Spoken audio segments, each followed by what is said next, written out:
शासनपति श्रमण भगवान महावीर स्वामी ने भावपूर्वक वंदन। असीम असीम उपकारी राष्ट्र संत परम गुरुदेव ना चरणों में भावपूर्वक वंदन एवं सर्व उपकारियों ने भाव वंदन। एक छोटा सा बच्चा अपने गुरु के पास जाता है। रात का समय है और गुरु के पास जाकर अपने गुरुदेव को एक प्रश्न पूछता है। गुरुदेव, रात के समय वैराग्य को कैसे प्रकट करें? क्या पूछा? रात के समय मैं अपना वैराग्य कैसे प्रकट कर सकता हूं? दिन में मैं आपके प्रवचन सुनता हूँ, दिन में मैं और भी बहुत सारी धर्म की क्रियाएं करता हूँ, पर रात के समय पर मैं अपने वैराग्य को कैसे प्रकट कर सकता हूँ? तब गुरु ने कहा, एक काम कर, तू अपने हाथ में एक दिया लेकर आ। क्या कहा गुरु ने? एक छोटा सा दिया तू अपने हाथ में लेकर आ। वह बच्चा दौड़ कर गया और एक छोटा सा दिया अपने हाथ में लेकर आया। गुरु के पास आया, गुरु को बताया और गुरु ने कहा, चलो अब हम बाहर जाते हैं। गुरुदेव और शिष्य, छोटा सा बालक, दोनों ही बाहर गए और गुरुदेव ने कहा कि अब उस दिए को अपने हाथ में ऐसे रखकर, उस दिए को ऐसे इस प्रकार से पकड़कर, अब तुझे आसपास की जगह को देखना है। उस दिए के सहारे आसपास की जगह को देखना है। छोटा बच्चा अपने हाथ में दिए को लेकर आसपास की जगह को देखता है। थोड़ी देर के बाद गुरुदेव उस बच्चे को पूछते हैं कि क्या देखा तूने, क्या दिखा तुझे? तब उस बालक ने जवाब दिया कि गुरुदेव, उस दिए से मुझे सिर्फ थोड़ा ही आसपास का दिख पाया, बाकी तो बहुत ही अंधेरा था, इतनी बड़ी जगह थी, पर दिए के सहारे मैं सिर्फ छोटी सी जगह को देख पाया। तब गुरुदेव कहते हैं, बस इसी तरह इस अनंत लोक में, इस लोक और अलोक के अनंत क्षेत्र में हमारी आत्मा भी एक छोटी सी आत्मा है। हमारी आत्मा भी एक छोटी सी आत्मा है, एक सूक्ष्म आत्मा है। इस संपूर्ण लोक और अलोक के सामने एक छोटा सा हमारा जीव है। और फिर भी हम अपने आप का इतना अहंकार करते हैं, हम अपने एग्जिस्टेंस का इतना अहंकार करते हैं। बस यही बात से हमें हमारे अंदर में वैराग्य उत्पन्न करना है कि इस बड़े से लोक में, इस अनंत लोक में एक छोटा सा हमारा जीव है, जिसकी कोई सत्ता ही नहीं है, जिसकी कोई ज्यादा वैल्यू भी नहीं है, फिर भी हम हमारे होने का, हम हमारे एग्जिस्टेंस का इतना अहंकार करते हैं। पर जब समय आएगा, इस अनंत लोक में हमारी आत्मा, इस संपूर्ण लोक में हमारी आत्मा अनादि अनंत काल से जन्म मरण जन्म मरण जन्म मरण का परिभ्रमण कर रही है। तो हम जो लास्ट 10 दिन से समझ रहे हैं, पढ़ रहे हैं, परमात्मा कह रहे हैं कि यह समझ सिर्फ समझने के लिए नहीं है, यह ज्ञान सिर्फ सीखने के लिए नहीं है, परंतु यह ज्ञान, यह समझ, यह एक टाइप की लोक स्वरूप भावना है। कौन सी भावना है? लोक स्वरूप भावना। हम लास्ट 10 दिन से लोक के स्वरूप के बारे में समझ रहे हैं। लोक में किस प्रकार की स्थितियां है, लोक में किस प्रकार के जीव है, उसके बारे में जब हम समझ रहे हैं, तब परमात्मा कह रहे हैं कि लोक स्वरूप भावना को समझते समझते हमें सिर्फ कॉस्मोलॉजी नहीं समझना, हमें सिर्फ लोक की किस प्रकार की स्थितियां है उसे नहीं समझना, लोक की ज्योग्राफी क्या है वही नहीं समझना, पर इस अनादि अनंत काल के लोक में हमारी आत्मा अनंत काल से परिभ्रमण कर रही है, अनंत काल से जन्म मरण कर रही है। और इस लोक में इस अनंत काल में एक भी चीज परमानेंट नहीं है, एक भी भव परमानेंट नहीं है। मनुष्य का भव भी परमानेंट नहीं है और नरक का भव भी परमानेंट नहीं है। इस लोक स्वरूप को समझते समझते हमें यह समझना है कि जैसे एक छोटे से दिए को देखकर, उस छोटे से दिए की लौ को देखकर हमें समझ में आता है कि वह लौ भी, वह फ्लेम भी, उस दीपक की फ्लेम भी कभी स्टेबल नहीं रह सकती है। क्या दीपक की फ्लेम स्टेबल रहती है? नहीं, वह हमेशा फ्लिकर करती है। वैसे ही हमारी आत्मा एक भव से दूसरे भव में, एक भव से दूसरे भव में, एक जन्म से दूसरे जन्म, एक गति से दूसरी गति में फ्लिकर करती रहती है। हमारी आत्मा भी किसी एक भव में स्थिर नहीं रह सकती।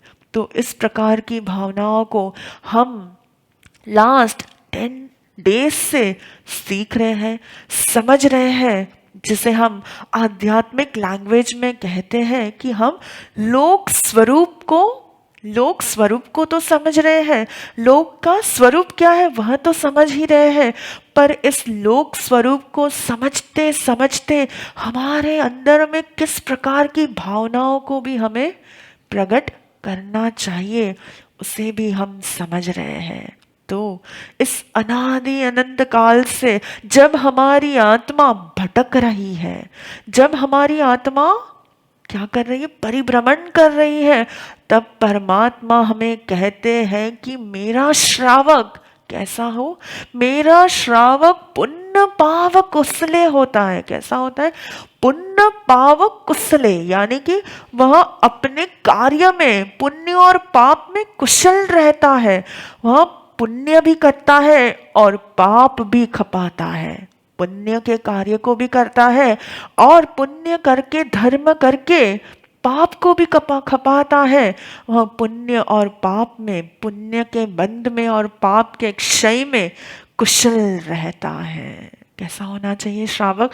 यह लोक स्वरूप की भावना को समझकर पुण्य में, पुण्य के बंध में और पाप के क्षय में कुशल रहता है। परमात्मा हमें यह भी कहते हैं कि आपके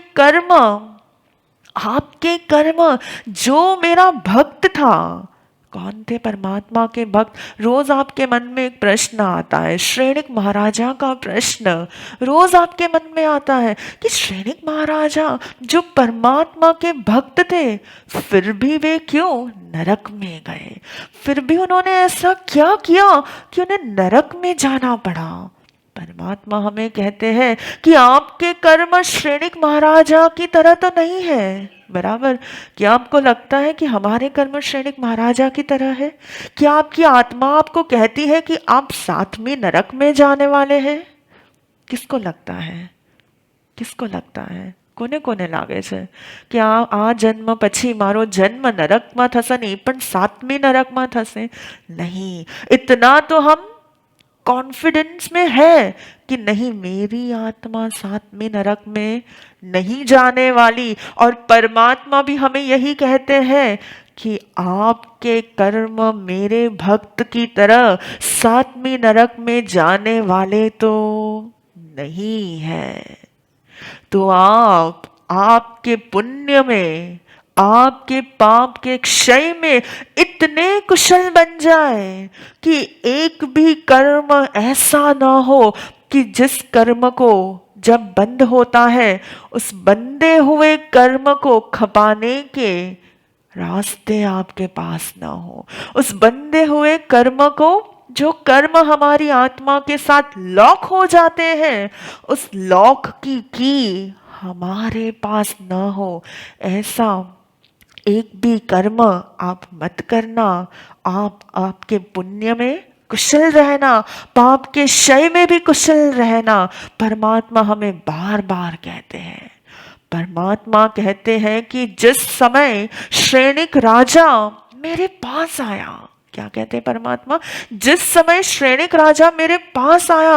एक दिन जब श्रेणिक राजा परमात्मा के समवत शरण में जा रहे थे, तब उन्होंने समवत शरण के बाद एक साधु को देखा और जाकर परमात्मा से पूछा कि परमात्मा, यहाँ जो साधु आपके समवत शरण के बाहर खड़े हैं और साधना कर रहे हैं, यदि उनकी मृत्यु हो जाए, यदि इस समय पर उनकी मृत्यु हो जाए, तो साधना करते करते उनकी नेक्स्ट गति कौन सी होगी?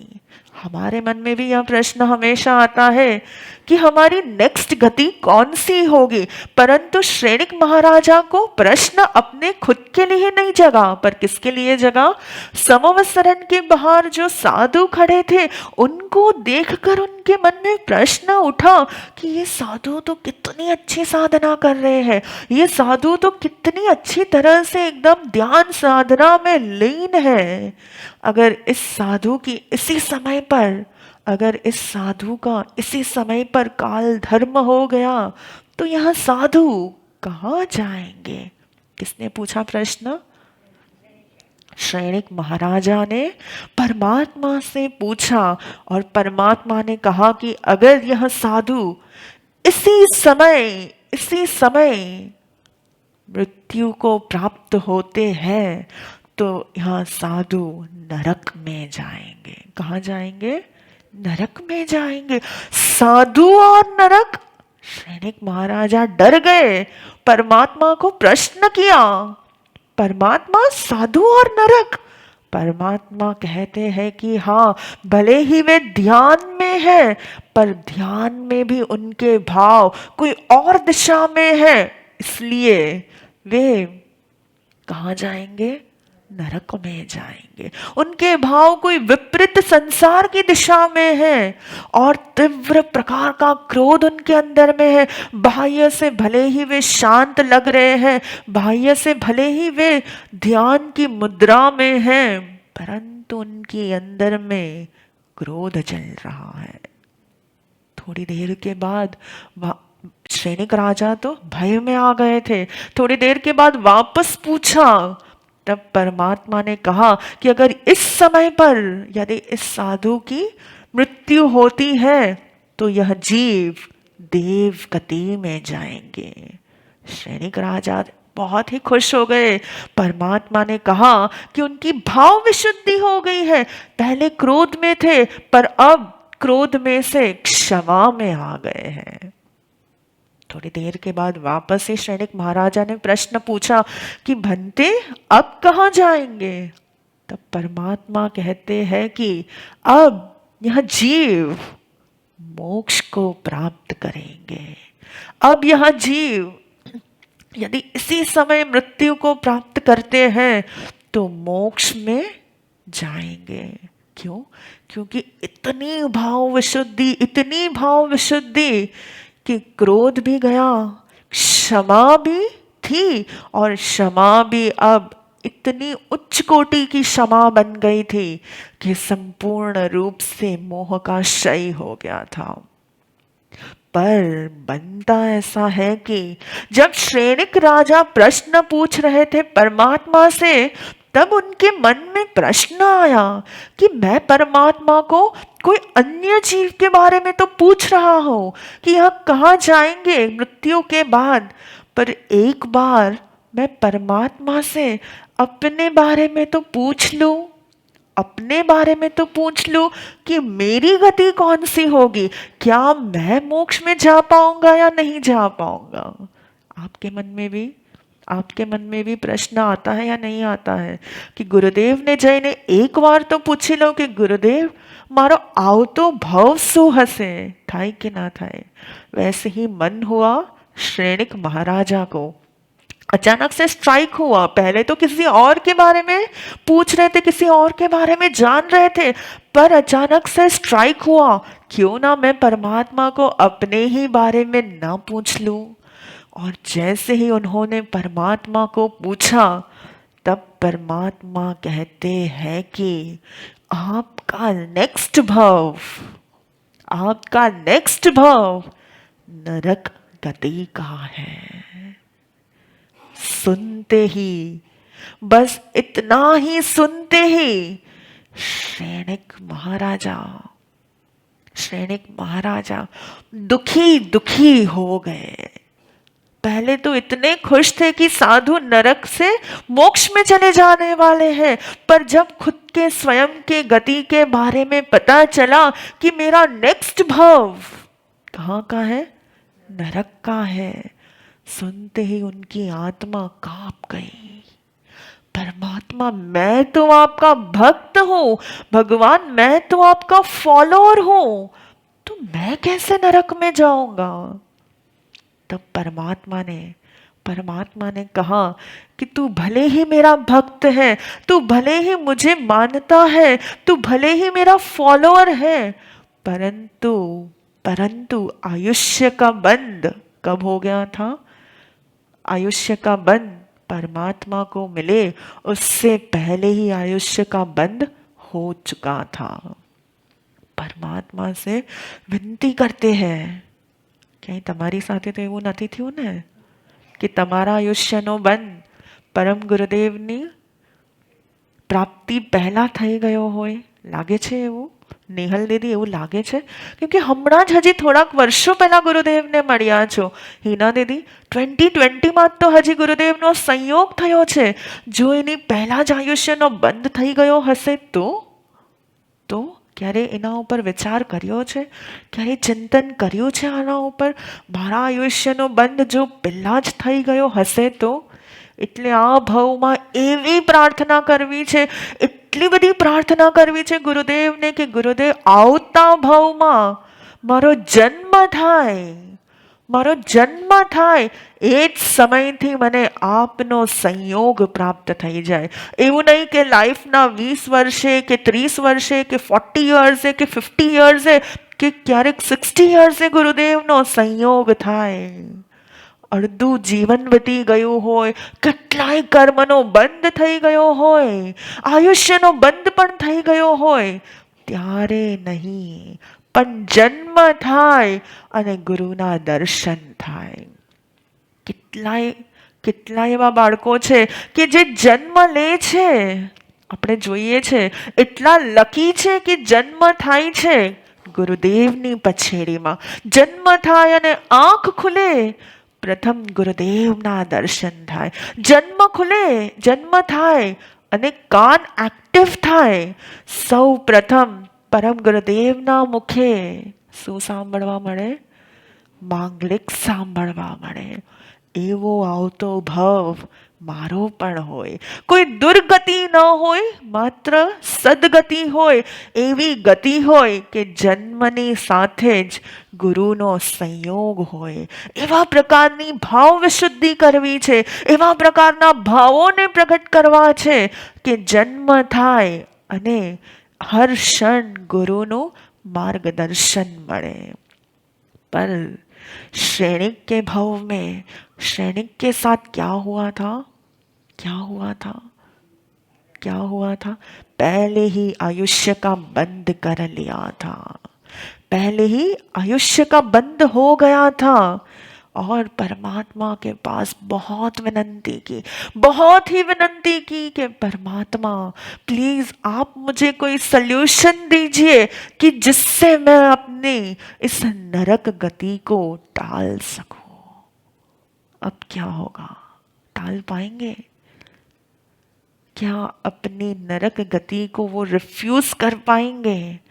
नहीं। परमात्मा ने बहुत सारे सल्यूशंस दिए। परमात्मा को सैनिक राजा पर दया आ गई कि मेरा भक्त है और नरक में जाने वाला है, आयुष्य तो फिक्स हो ही गया है, मैं भी उनके आयुष्य में कोई फेरफार नहीं कर पाऊंगा, क्योंकि एक बार बंधा हुआ कर्म, ना ही आप उसमें कोई चेंज ला सकते हैं, ना ही कि कोई ईश्वर या परमात्मा उसमें चेंज ला सकते हैं। जो बंध गया है आयुष्य, उस आयुष्य को अवश्य ही भुगतना ही पड़ता है। क्या होता है? परमात्मा को जाकर बहुत ही विनंती करते हैं, बहुत ही विनंती करते हैं, और परमात्मा कहते हैं कि ठीक है, मैं आपको सल्यूशन दूंगा, मैं आपको सल्यूशन दूंगा, पर आप जिस नरक में जाने वाले हैं, उस नरक का स्वभाव कैसा है, उस नरक की स्थिति कैसी है, उस नरक में किस प्रकार की वेदनाएं होती हैं। तो हम लास्ट कई दिनों से उस नरक में किस प्रकार की वेदनाएं होती हैं हमने समझा, हमने पढ़ा, हमने सीखा। कितनी वेदनाएं होती है नरक में? कितनी वेदनाएं होती है नरक में? 3 प्रकार की वेदना। कौन सी 3 प्रकार की वेदना? क्षेत्र वेदना, देवकृत वेदना और परस्परकृत वेदना। क्षेत्र वेदना भी कितनी प्रकार की है? 10 प्रकार की क्षेत्र वेदना है। देवकृत वेदना यानी कि जो वेदना परमाधामी देवों के द्वारा जो वेदना दी जाती है, उसे क्या कहते हैं? देवकृत वेदना। हमने देखा कि नरक में कितनी वेदना है? 3 प्रकार की वेदना। कौन सी? क्षेत्र वेदना, देवकृत वेदना, और थर्ड है परस्पर कृत वेदना। यानी कि जो नारकी 4th से 7th नरक में है, कौन सी नरक में?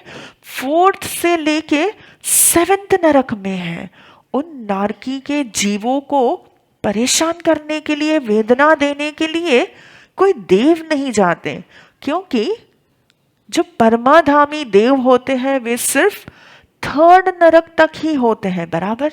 तो आगे की नारकियों को, आगे की नरक के नारकियों को पीड़ा कैसे मिलती है?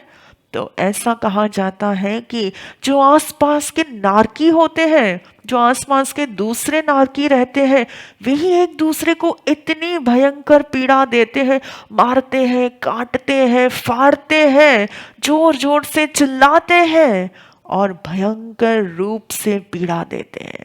ऐसा कहा जाता है कि उनके अंदर में तीव्र द्वेष और क्रूरता के भाव रहते हैं, और एक दूसरे को शत्रु के रूप में ही, एक दूसरे को एनिमी के रूप में ही देखते हैं, और इतना वैर भाव प्रकट करते हैं कि हर समय एक दूसरे को सिर्फ कष्ट और पीड़ा ही पहुंचाते रहते हैं।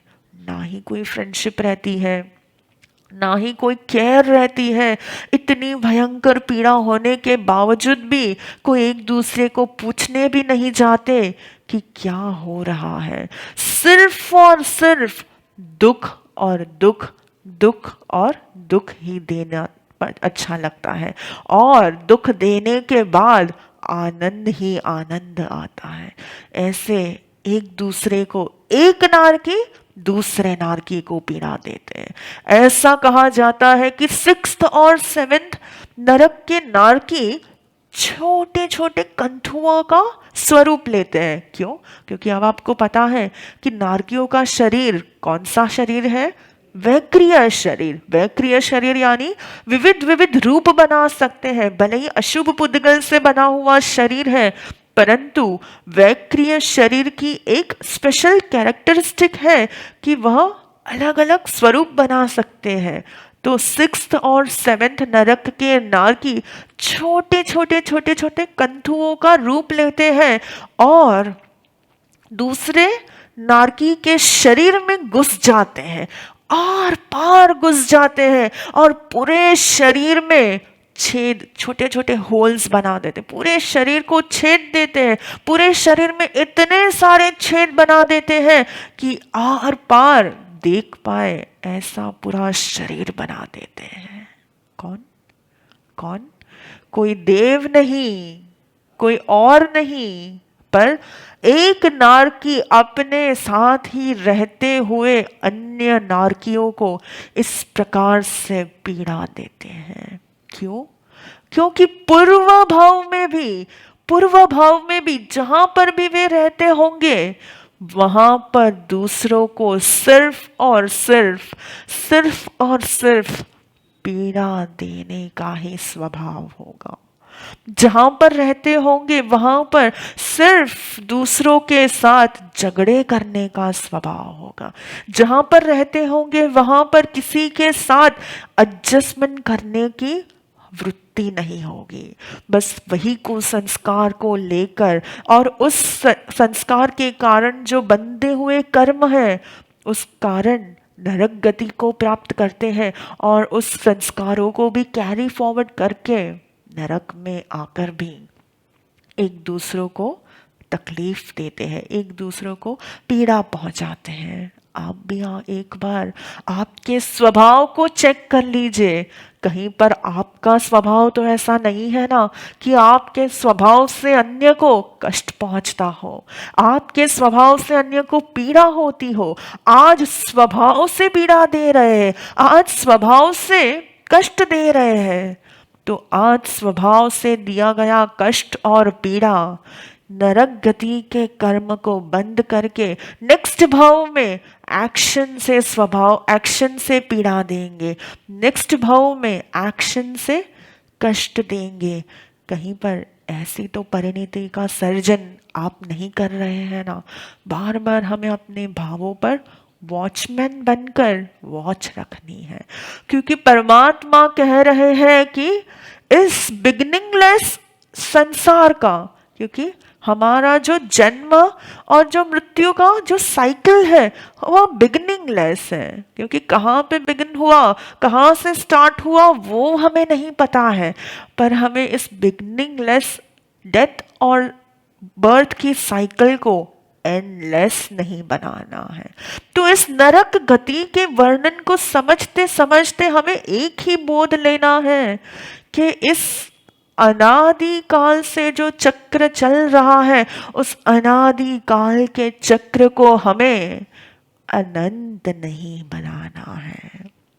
इस अनादि काल के परिभ्रमण के चक्र को, क्योंकि अनादि काल तो बीत चुका है, अनादि काल तो हमने पसार कर दिया है, क्योंकि हमें भी नहीं पता कि कितना काल है, इसलिए कैसा काल है? अनादि काल।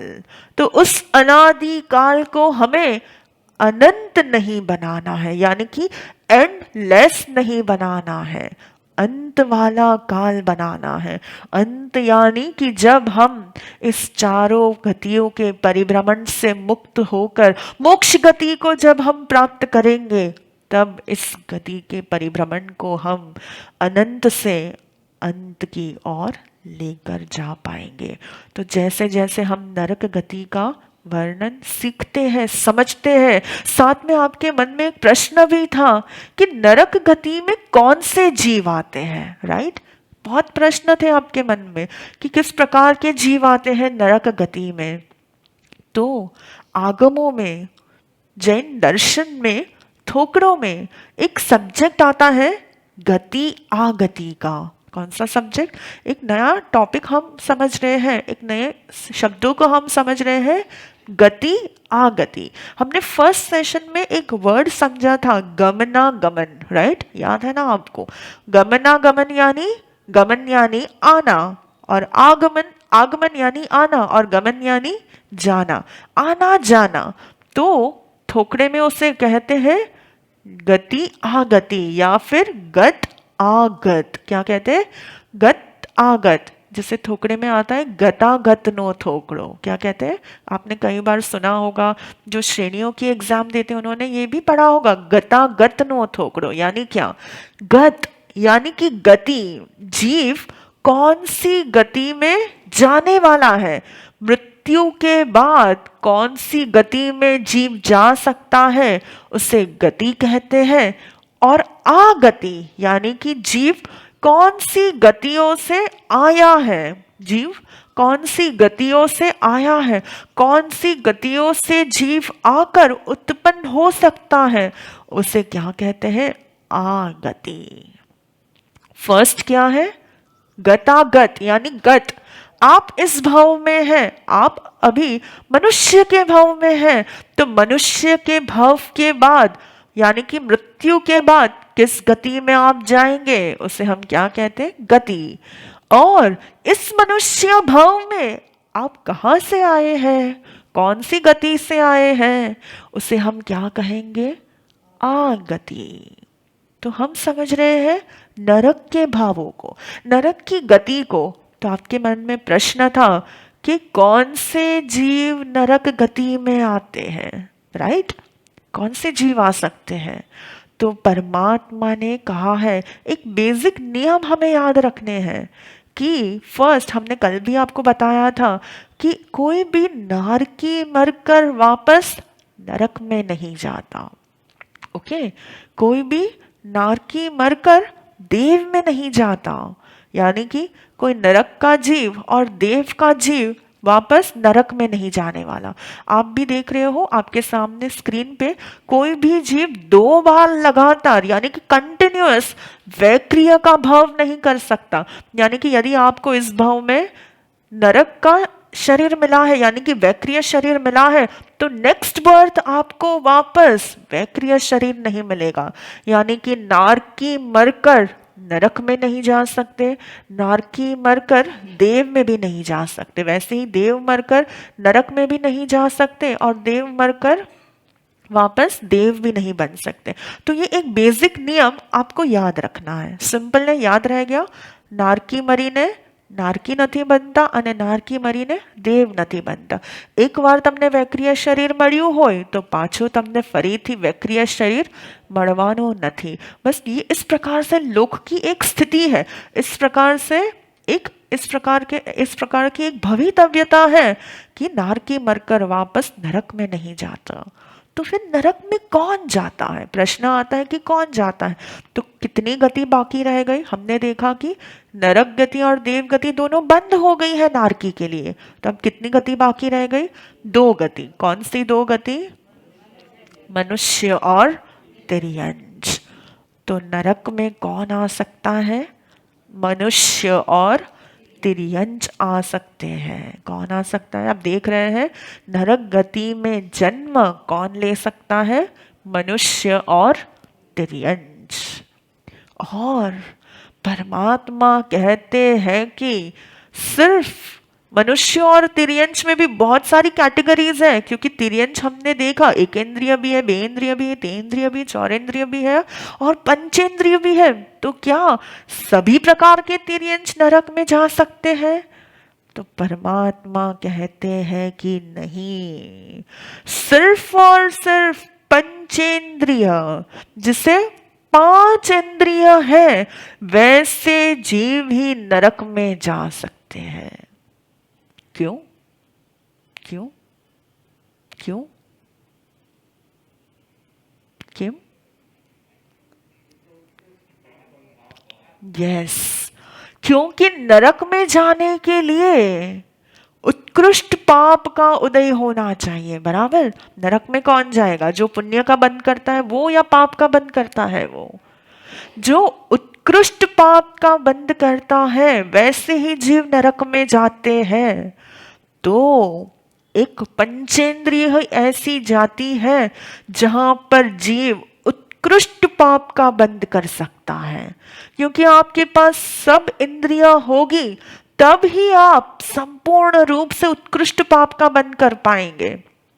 अगर आपको कोई बोलेगा कि ये ट्री, बाहर में जितने भी वृक्ष है, क्या वह वृक्ष उत्कृष्ट पाप का बंद करता होगा?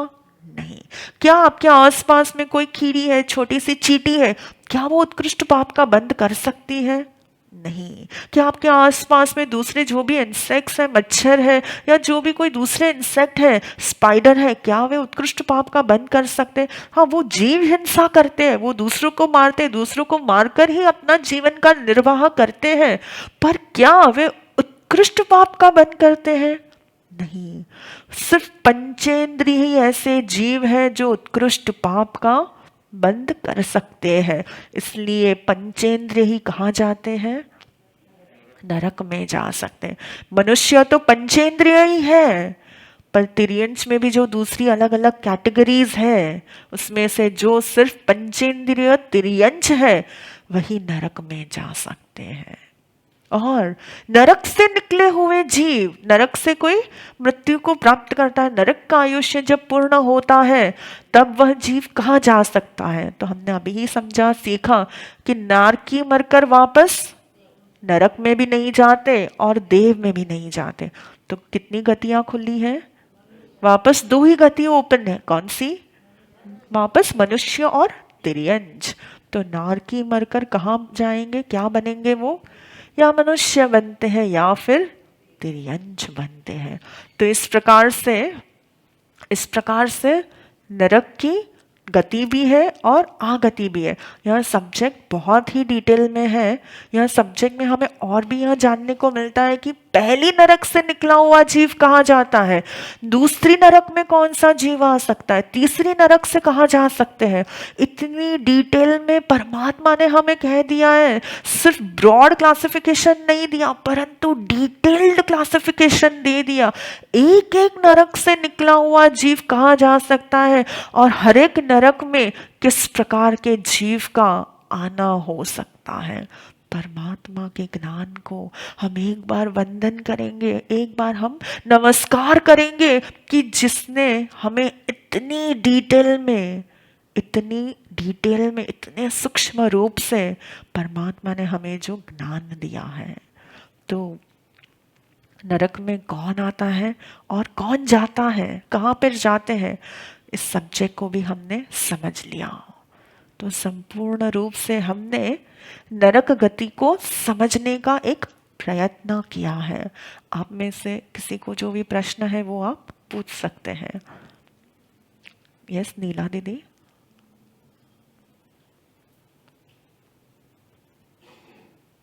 પરમ માસ્ટરજી, જેમ આપણે ફરમાવ્યું કે નરકના જીવ મનુષ્ય કે તિર્યંચ ગતિમાં જઈ શકે, તો જે તિર્યંચ ગતિ છે એ પણ પંચેન્દ્રિય તિર્યંચ જ બને કે બીજું? પંચેન્દ્રિયમાં જ જાય છે તેઓ. અને જેમ ગઈકાલે આપણે ફરમાવ્યું હતું કે એમના કર્મ બાકી હોય પણ આયુષ્ય પૂર્ણ થઈ ગયું હોય નરક ગતિનું, તો કર્મ કેરી ફોરવર્ડ કરે છે બીજી ગતિમાં. એટલે એમના કર્મ અનુસાર ઈ અગર મનુષ્ય પણ બને છે તો ઈ ભવમાં એના કર્મ એને પાછા ભોગવવા જ પડે. તો દેટ મીન્સ કે એને મનુષ્ય ભવ મળ્યા પછી પણ એમને એટલી જ વેદના થતી હોય कि એટલા જ કર્મ બીજા નવા બાંધતા હોય એમના મિથ્યાત્વના કારણ. યસ, આપની વાત સાચી છે, પણ હજી એડ ઓન કરીએ તો એક વાત હંમેશા યાદ રાખવી કે અજ્ઞાનમાં બાંધેલા કર્મો બની શકે કે તમે એને જ્ઞાન દશામાં ખપાવી શકો છો. તો બની શકે કે એ નારકીનો જીવ, ગુરુદેવ આપણને હંમેશા કહે જ છે કે ભૂતકાળ ભલે કાળું હોય, ભૂતકાળ ભલે પાપમય હોય, પણ નરકમાંથી નીકળીને મનુષ્ય ભવમાં આવે ત્યાં ભલે એને થોડીક પીડાઓ, કષ્ટો સહન કરવી પડે, પણ બની શકે કોઈ ગુરુનો યોગ થઈ જાય, ધર્મનો યોગ થઈ જાય, પરમાત્માનો સંયોગ પ્રાપ્ત થાય અને તે પોતાના સંપૂર્ણ કર્મોને ક્ષય પણ કરી શકે છે. તો એકાંતે એટલે કે આમ જ હશે, આમ જ થશે એવું નથી. શક્યતાઓ છે, પોસિબિલિટીઝ છે કે પહેલાં ભલે નરકમાં હતો પણ નરકમાંથી પણ નીકળીને તે સારો બની શકે છે.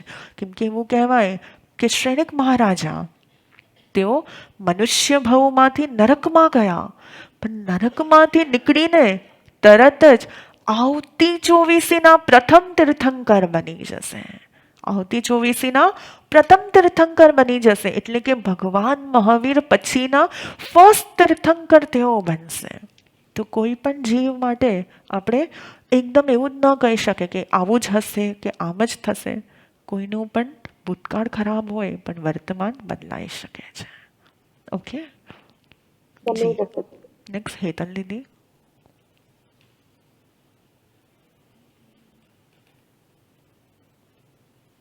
જય જિનેન્દ્ર, જય કૃતિ માં સતીજી, મધ્યૈણ વંદામી આપ સુખ શાતામાં હશો. જી. આપને મારો અવાજ સંભળાય છે માં સતીજી? યસ, હા જી બોલો. માં સતીજી, એક સવાલ હતો, એક ડાઉટ હતો. એવું સાંભળવામાં આવ્યું હતું કે શ્રી કૃષ્ણએ 6ઠ્ઠી કે 7મી નરકમાં આયુષ્ય બાંધ્યું હતું, પછી જ્યારે નિમિનાથ પરમાત્માએ એમને ઉપાય સમજાવ્યું એ પછી એમની 3જી નરકમાં એમનું થયું. તો I now yesterday after listening to the session એક ડાઉટ આવ્યો, જ્યારે એમ થયું કે આયુષ્ય એકવાર બંધાઈ ગયા પછી એમાં ફેરફાર નથી થતો, તો એ કયું ફેક્ટર હતું કે જેના કારણે એમના આયુષ્યમાં ફેરફાર થયો? જી. અને આપણને કરવું હોય તો આપણે કેવી રીતે કરી શકીએ? જી, નાઇસ ક્વેશ્ચન. ઓકે, તો ફર્સ્ટ આન્સર, એક વસ્તુ આપણે હંમેશા યાદ રાખવી કે કોઈ જીવ નરકમાં છે એ બધું શાસ્ત્રોમાં કે ગ્રંથોમાં કદાચ આપ્યું છે, ગ્રંથોમાં આપ્યું હોય, કદાચ પૂર્વ આચાર્યોએ પોતાના જ્ઞાનમાંથી એવું પ્રગટ કર્યું હોય, પણ એકાંતે આપણે ન કહી શકીએ, એટલે કોઈ અન્ય ધર્મની ભાવનાઓને આપણે દુભાવી ન શકીએ, first thing. And second thing કે અગર આપણે આવું સાંભળ્યું છે તો એવું કહેવાય છે કે જે નરક આયુષ્યનું બંધ થયું છે એ નરક આયુષ્ય ફિક્સ થઈ ગયું છે, એ નરક ગતિ ફિક્સ થઈ ગઈ છે, રાઈટ? પણ એવું કહેવાય કે સમ્યક્ત્વ પામ્યા પછી આયુષ્ય પહેલાં જ બંધાઈ ગયું, પણ જ્યારે પછી સમ્યક્ત્વની પ્રાપ્તિ કરી ત્યારે તેમાં થોડાક ફેરફાર થઈ ગયા. તેમાં ફેરફાર થઈને એ જે લાઈફ સ્પેન હતી, ત્યાંની જે લાઈફ સ્પેન હતી, 7મી નરકની જે લાઈફ સ્પેન હતી, તેઓ તેને રેડ્યુસ કરી શક્યા છે સમ્યક્ત્વના કારણે. તો આ જ વસ્તુ શ્રેણિક રાજાને લાગુ નહોતી પડી, જ્યારે શ્રેણિક રાજાએ પ્રભુને પૂછ્યું કે યસ, આપની વાત સાચી છે કે એવું કહેવાય છે, અલગ અલગ ગ્રંથોમાં બહુ બધી અલગ અલગ સ્ટોરીઝ આવે છે, કેમ કે આપણને આગમમાં પરફેક્ટ શ્રેણિક મહારાજની સ્ટોરી હજી સુધી ક્યાંય આવું જે હમણાં મેં આપને સમજાવ્યું એવું પરફેક્ટલી આગમોમાં નથી આપણને ક્યાંય વાંચવા મળ્યું, પરંતુ અન્ય ગ્રંથોમાં કે અન્ય આચાર્યો દ્વારા કહેવામાં આવ્યું છે કે જે સમયે શ્રેણિક મહારાજાએ જે સમયે જે હન્ટિંગ કર્યું હતું, કે જે સાધુઓને પીડા આપી હતી, જ્યારે તેમને કોઈ જ્ઞાન ન હતું, તે સમયે તેમને જે આયુષ્યનો બંધ કર્યો, તે સમયે તેમણે 7મી નરકનું આયુષ્યનો બંધ કર્યું હતું. એટલે કે 33 સાગરો પંપ સુધી તેઓ નરકમાં રહેવાના હતા. પણ પરમાત્માના સંયોગમાં આવ્યા પછી, સમ્યક્ત્વની પ્રાપ્તિ પછી એટલી બધી ભાવ વિશુદ્ધિ કરી કે ભાવ વિશુદ્ધિથી એવું કહેવાય કે તેઓ 7મી નરકના આયુષ્યને ઘટાડીને પહેલી નરકના આયુષ્યમાં તેઓ એન્ટર થઈ ગયા. મીન્સ કે 33 સાગરો પંપનું આયુષ્ય ઘટાડીને તેમના આયુષ્યમાં એક ગતિમાં ફેરફાર ન થયો, કોઈ બીજા કોઈ વસ્તુમાં ફેરફાર ન થયો, તેને તે જ સ્થિતિમાં એમનો જન્મ થવાનો હતો, પણ સમ્યક્ત્વના કારણે તેમની લાઈફ સ્પાન ઓછી થઈ ગઈ નેક્સ્ટ ભાવની, અને 33 સાગરો પંપમાંથી 84,000 યર્સ સુધી તેઓ નરકમાં રહેવાના છે. ઓકે, જી. તો આપણને પણ એટલે આપણને જ્યારે સમ્યક્ત્વ એટલે આજના કાળમાં સમ્યક્ત્વ પામવું પોસિબલ હોય છે? યસ, આ કાળમાં સમ્યક્ત્વ પોસિબલ છે. આ કાળમાં પણ જો તમારી ઉત્કૃષ્ટ ભાવ દશા હોય, ઉત્કૃષ્ટ ભાવ વિશુદ્ધિ હોય, તમારા પરિણામો શુદ્ધતર હોય, તો બની શકે કે આપણા આયુષ્યમાં પણ કોઈ ફેરફાર થઈ જાય. પણ આ બધું તત્વ કેવલી ગમ્ય છે, આપણે એકદમ 100% ન કહી શકીએ. તમેવ સત્યમ મધ્યૈણ વંદામી. જી, નેક્સ્ટ અલ્પા દીદી.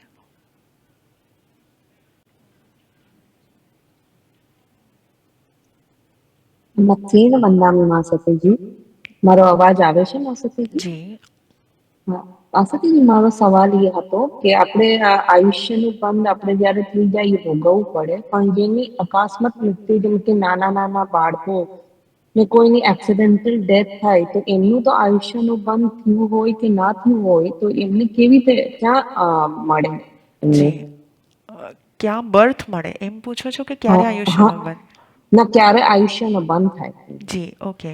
સો એવું કહેવાય કે બે પ્રકારના આયુષ્ય હોય, નિરુપક્રમ એન્ડ સોપક્રમ. નિરુપક્રમ આયુષ્ય જ્યારે તમારું જેટલું લાઈફ સ્પાન છે એનો 2/3 જેટલો સમય પાસ થાય એના પછી જે 1/3 હોય એ 1/3ના સમય પર તમારો આયુષ્યનો બંધ થાય ફોર નિરુપક્રમ. પણ જેમ આપણે ક્વેશ્ચન કર્યો કે કોઈનું એક્સિડન્ટલ ડેથ થઈ જાય છે, કોઈની સડન ડેથ થઈ જાય છે, કોઈ નક્કી ન હતું, કોઈ એજ ફેક્ટરના કારણે નહીં, કોઈ બીમારી આવી ગઈ, કોઈ ડિઝીઝ આવી ગયું કે કોઈ એક્સિડન્ટ થઈ ગયું અને અચાનકથી ડેથ થઈ ગઈ, તો ત્યારે પરમાત્મા કહે છે કે મે બી બની શકે કે એવા જીવોનું સોપક્રમ આયુષ્ય હોય. તો તમારું જેટલું પણ લાઈફ સ્પેન બાકી હોય એના 2/3 ભાગ થઈ જાય પછી થઈ શકે. ફરીથી હવે સપોઝ જેટલું લાઈફ સ્પેન બાકી છે એનો 2/3 ભાગ પાસ થાય પછી થઈ શકે. પછી પણ ન થયું તો જેટલો 2/3 બાકી છે, જેટલો હવે બાકી રહ્યો એમાં પણ થઈ શકે. અને અગર જો તે સમયે પણ નથી થતો તો પરમાત્મા કહે છે કે તમારું મૃત્યુ થવાનું હોય એના અંતઃ મુહૂર્તના સમયમાં પણ વિધિન જે સપોઝ તમારી અત્યારે 48 મિનિટ્સ પછી તમારી ડેથ થવાની છે, તો આ જે 48 મિનિટ્સનો સમય છે ડેથ પહેલાંનો, ત્યારે પણ આયુષ્યનો બંધ થઈ શકે છે. તો જેનું સડન ડેથ થતું હોય તો બની શકે કે સડન ડેથ થતાં થતાં એ જ સમયે મૃત્યુનો નેક્સ્ટ આયુષ્યનો બંધ થયો હોય. જી માસતીજી, તમે સક્ષમ. જી માસતીજી એક હજી મતલબ નાનો ક્વેશ્ચન છે આજ સેશનનો, યસ કે નારકી લોકો નરકમાં પાછો જન્મ ન લઈ શકે, રાઈટ? જી કન્ટિન્યુઅસ એટલે લાઈક વન હા, after other.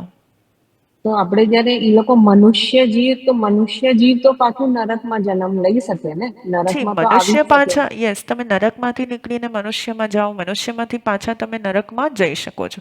It is just નરકમાંથી પાછા નરકમાં નથી જવાતું. એની અચ્છા વચ્ચે જો અચ્છા. અગર કોઈ મનુષ્ય કે તિર્યંશનો ભાવ આવી જાય તો તમે જઈ શકો છો. It's alternate. જી એવી થઈ શકે, જી ઓલ્ટરનેટ થઈ શકે, પણ કોન્સિક્વન્ટિવ નથી. જી જી, તમે સક્ષમ. થેન્ક યુ માસતીજી, thank you. Yes okay, one more question last. બહુ બધાના હેન્ડ રેઝ છે. યસ વીણા દીદી. મથેરા વંદામી. માસતીજી, આ સાંભળીને તો એવું લાગે કે આપણે બી તો મોટા પરમાધામી છીએ, રાઈટ? કારણ કે આપણે શાવર લઈએ તો બી એ બધા જીવોને આપણે જેમ કરીએ છીએ તો એ નરકના જ જેવું જ પાપ હશે ને? જી તો આમાં એવું કે છે, યસ આપ કરશો આપનું ક્વેશ્ચન કમ્પ્લીટ. યસ ના, બસ એ જ કે બધી એક્ટિવિટીઝ જે બી આપણે કરીએ છીએ રોજે, જે સંસારી, એ ત્યાં જ લઈ જાય છે આપણને. ગમે તેવું તમે સમ્યક્ત્વ કરો પણ જે આપણી એક્ટિવિટીઝ છે આપણને લાઈક સંસારના લાઈક આ દુનિયાના આપણને પરમાધમી બનાવે છે. જી યસ, બની શકે કે આપણા ભાવો પરમાધામી તરફના હોય, આપણા ભાવો આપણને એવા ટાઈપના નેક્સ્ટ ગતિનું સર્જન કરી શકે છે. પણ નરક ગતિમાં જવાનું મેઇન રીઝન પરમાત્માએ કહ્યું છે કે પંચેન્દ્રિય જીવની હિંસા. તો આપ જે સ્નાન કરો છો, જે પાણીના જીવોની હિંસા થાય છે, તે એકેન્દ્રિય જીવની હિંસા છે.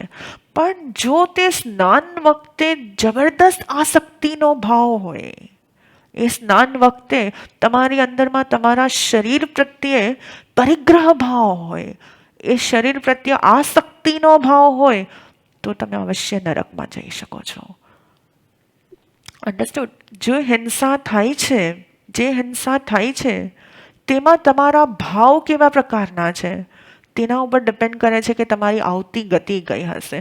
પણ જો તમે સંસારના કાર્યમાં અલિપ્ત ભાવે બધું કરો, યસ તમને સ્નાન કરવું પડે, પણ અમે આપને હંમેશા પ્રેરણા આપશું. અને આજે પણ પાખીનો દિવસ છે, આપને પણ જે નેક્સ્ટ ડે આવશે મે બી પાખીનો દિવસ હશે, તો આપ સૌ પણ સ્નાન ત્યાગની પ્રેરણા લઈ જ શકો છો. આપ સૌ પણ લીલોતરી ત્યાગની પ્રેરણા લઈ શકો છો. એક દિવસ તો એવો મારો હોય, એક દિવસ તો મારો એવો હોય કે હું નરક ગતિનો બંધ ન કરું.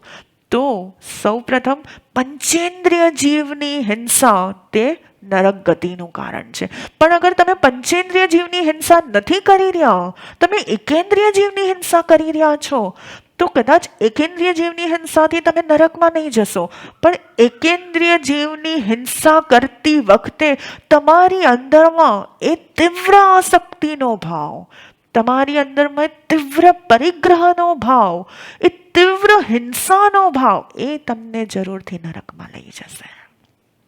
ઓકે, સો તમારા ભાવ કેવા છે એની ઉપર તમારું ભાવિ નક્કી થાય છે.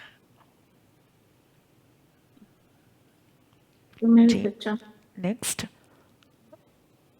ટાઈમ ઘણો થઈ ગયો છે.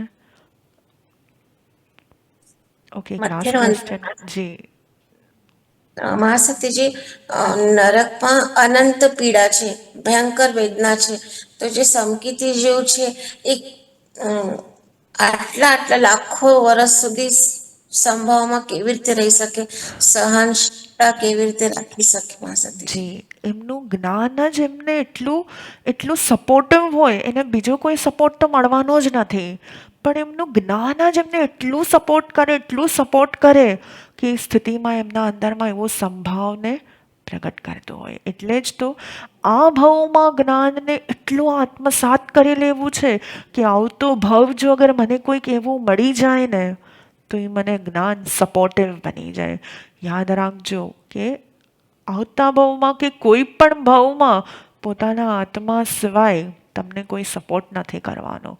તો એ નારકીનો જીવ સંભાવથી એટલું બધું જ્ઞાનના કારણે એ જે પૂર્વના ભાવમાં જે જ્ઞાન એમને પ્રાપ્ત થયું હશે અને જ્ઞાનની જે વિશુદ્ધિ થઈ હશે, એ આત્મજ્ઞાન જે રિયલાઇઝ થઈ ગયું હશે કે આ શરીર અને આત્મા અલગ છે, મને જે મળી રહ્યું છે મારા કરેલા કર્મોના કારણે જ મળી રહ્યું છે, બસ આવી બધી ભાવનાઓના કારણે જ તે સંભાવમાં રહી શકે છે. પણ એવું જરૂરી નથી કે તમને એકવાર સંકિતની પ્રાપ્તિ થઈ, બની શકે કે તમે સંકિત લઈને નરકમાં ગયા હો, એવું પણ બની શકે કે ભયંકર પીડાના કારણે તમારું એ સંકિત નરકમાં વયું પણ જાય. તો કોઈક નારકીઓ એવા હોય કે જે સંભાવમાં ઓલ ટાઈમ રહી શકે, કે જેમનું સંકિત શાયિક સંકિત હોય. જેવું કહેવાય છે કે શ્રેણિક મહારાજા, જેમનું સંકિત કેવું હતું? શાયિક સંકિત હતું. શાયિક સંકિત છે હજી પણ, તેઓ નરકમાં છે, શાયિક સંકિતની સાથે છે. પણ એવા પણ ઘણા જીવો હોય કે જેમનું સંકિત ક્ષયક્ષમ સંકિત હોય, ટેમ્પરરી સંકિત હોય, જે આવે અને ત્યાં સહન ન કરી શક્યા તો વયું પણ જાય. ઓકે, તો બસ એ જ ભાવ સાથે ખાલી આપને એક વસ્તુ કહેવી છે કે આજે થર્સડે છે, પણ અનફોર્ચ્યુનેટલી આપણે આ વખતે ફ્રાઈડે, સેટરડે, આ 2 days આપણા સેશન નહીં રહે, કેમ કે અહીંયા શિબિર છે. તો ડ્યુરિંગ દેટ ટાઈમ શિબિરના સેશન્સ હશે. સો વી વુડ ટ્રાય કે આપ લોકો આપને 3 days વધારે સ્ટડી કરવાના મળી ગયા, રાઈટ? પહેલાં તો ખાલી ફ્રાઈડે સુધી સેશન ચાલતા અને નેક્સ્ટ ડે ઇમિડિયેટ એક્ઝામ આવતી. સો આપ લોકોને વધારે 3 days મળી ગયા છે સ્ટડી કરવા માટે. તો આપણે મંડેના શું રાખશું? એક્ઝામ રાખશું. મંડેના આપણે એકવાર રિવિઝન કરી લઈશું આખી નરક ગતિનું. ખાલી આ વીકમાં સ્ટડી કર્યું છે એટલું નહીં, પણ પાસ્ટ વીકમાં પણ આપણે જે સ્ટડી કર્યું હતું તે પણ આવશે, એઝ વેલ એઝ આ વખતે જે સ્ટડી કર્યું તે પણ આવશે, અને એક્ઝામ હશે મંડેના.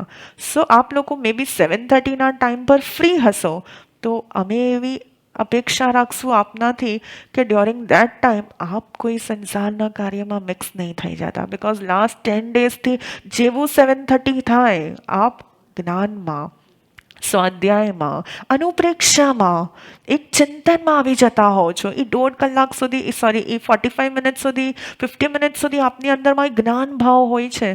સો નેક્સ્ટ 3 ડેઝ માટે પણ આપ એવું ટ્રાય કરજો કે આ સમયે આપ જેટલું સ્ટડી કર્યું છે એનું રિવિઝન કરતા રહો. બસ એ જ ભાવ સાથે વેલ ભાવ.